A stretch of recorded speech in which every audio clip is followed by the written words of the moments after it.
Hello दोस्तों, कैसे हैं आप सब लोग। आशा करती हूँ अच्छे होंगे। हमारी आज की कहानी का नाम है नज़रअंदाज। बहू अभी तो शादी की डेट 2 महीने बाद की है, अभी से कार्ड बांटने लगे।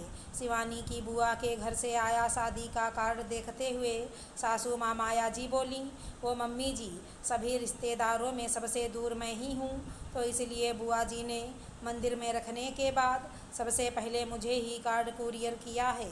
वो क्या है, टिकट बुक हो जाएगा आसानी से।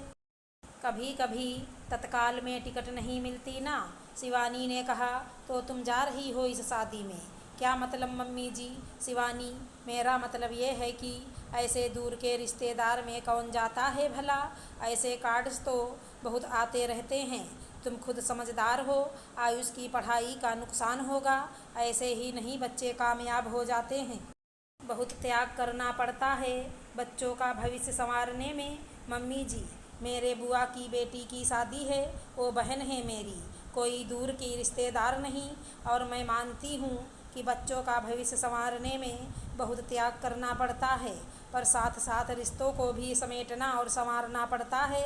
और आपने देखा था आयुष के मुंडन में मेरी दोनों बुआ और उनके बच्चे सब आए हुए थे।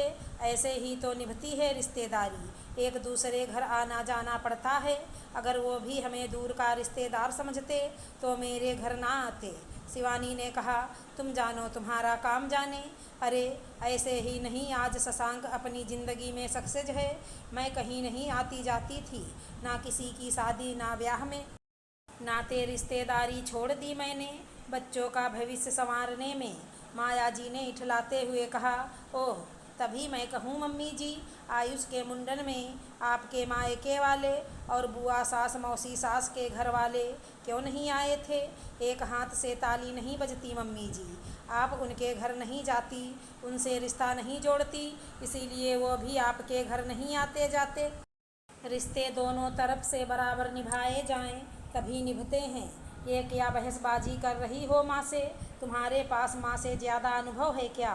जब माँ ने कह दिया नहीं जाना तो फिर बात ख़त्म। शशांक भी अपनी माँ का पक्ष ले आग में घी डालने लगे।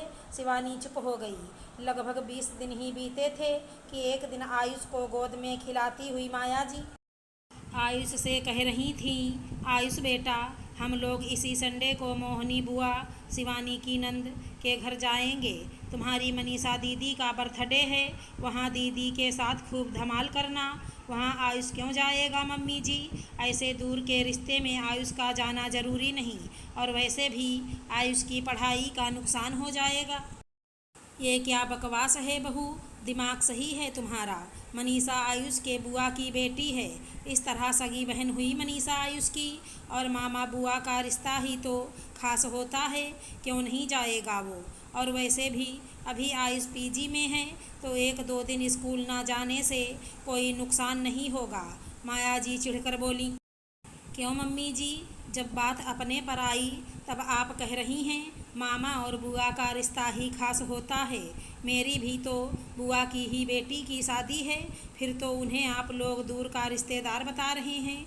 जाके पाँव न फटी बिवाई, सो क्या जाने पीर पर आई। उस दिन मुझे भी ऐसे ही बुरा लगा था, लेकिन तब आपको इसका एहसास भी नहीं था। लेकिन आज जब मैंने भी वही बात दोहरा दी तो आपको बुरा लग गया। आयुष की बुआ खास हैं और मेरी बुआ दूर की रिश्तेदार। वाह मम्मी जी, शिवानी ने भी नहले पर दहला मार दिया था हिंदी मुहावरों का प्रयोग करके। अब तो माया जी से कुछ कहते नहीं बना। दूसरे दिन शाम को शशांक ने शिवानी का टिकट कन्फर्म करवा दिया और उसके फ़ोन पर भेज दिया।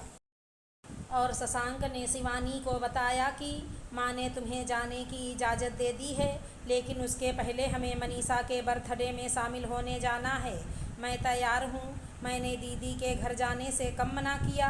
वो तो मम्मी जी का नज़रिया बदलना चाहती थी मैं, इसलिए थोड़ी सी गुस्ताखी की, वरना मैं तो हर रिश्ते में संतुलन, प्यार और विश्वास बनाए रखना चाहती हूँ।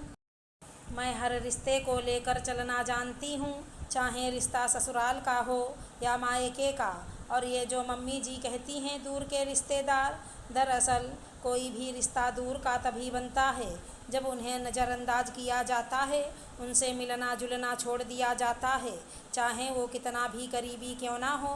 प्रेम, विश्वास और मिलने जुलने से कभी कभी दूर के रिश्ते भी बहुत करीबी और ख़ास बन जाते हैं। आज शिवानी की बात पर शशांक भी सहमत हुआ। हेलो दोस्तों, कैसे हैं आप सब लोग? आशा करती हूँ अच्छे होंगे। हमारी आज की कहानी का नाम है अस्तित्व। चलिए माँ जी, गर्मा गर्म खाना खा लीजिए। सुधा ने सुषमा जी से जैसे शब्द कहे। सुषमा जी चौंकी। है, आज बिना पूछे खाना बना भी लिया इसने, तो घर में मेरी अहमियत ही ख़त्म कर दी। टेबल पर बैठी तो मनपसंद खाना था, मगर पूछ कर बनाने वाली बात कुछ और होती। कुछ अनमने मन से पति से बोली, आपकी बहू रानी ने तो मेरी अहमियत ख़त्म कर दी, बिना पूछे बनाने लगी, अब घर पर हुक्म भी चलाएगी। चुप करो, 5 सालों से लगातार वो तुमसे पूछ कर हर काम करती है और तुम हर छोटी बड़ी बातों पर डांटती रहती हो।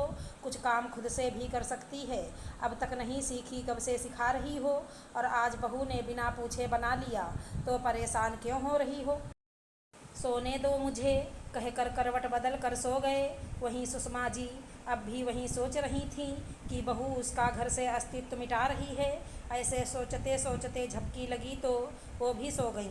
जब आंखें खुली तब तक बेटा मोहन ऑफिस से वापस लौट चुका था। दुखी मन लिए बाहर टेबल पर आकर बैठी। चाय का वक्त जो हो रहा था, अभी कहने की सोच ही रही थीं कि तभी सुधा चाय लेकर आ गई और साथ ही बैंगन और गोभी के पकौड़े भी लेकर आई।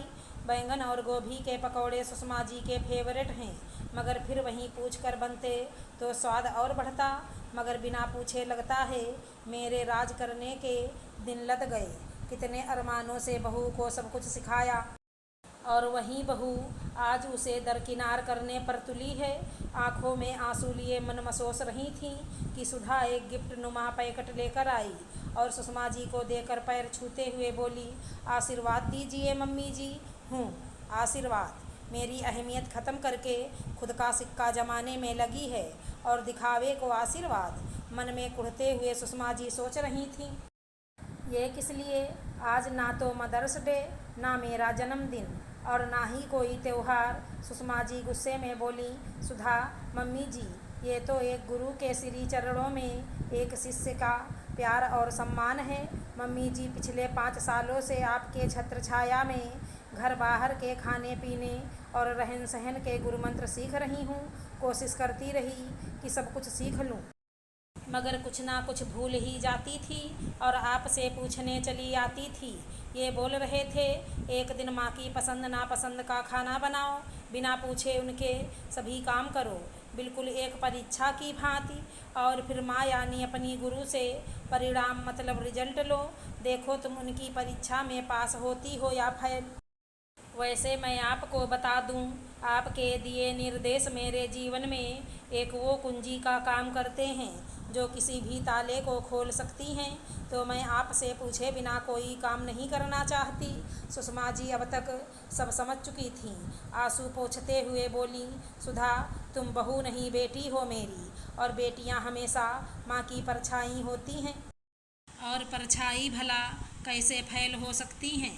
100% पूरी तरह पास मेरी बच्ची, और मेरी ओर से हुई भूल चूक गलतियों को भी माफ़ करना, कहकर सुधा के गले लग गईं। वहीं दूर खड़े मोहन और उसके पिताजी ये सब देखकर मुस्कुरा रहे थे। अगर हमारी कहानी पसंद आई हो तो चैनल को लाइक शेयर सब्सक्राइब करें। राधे राधे दोस्तों।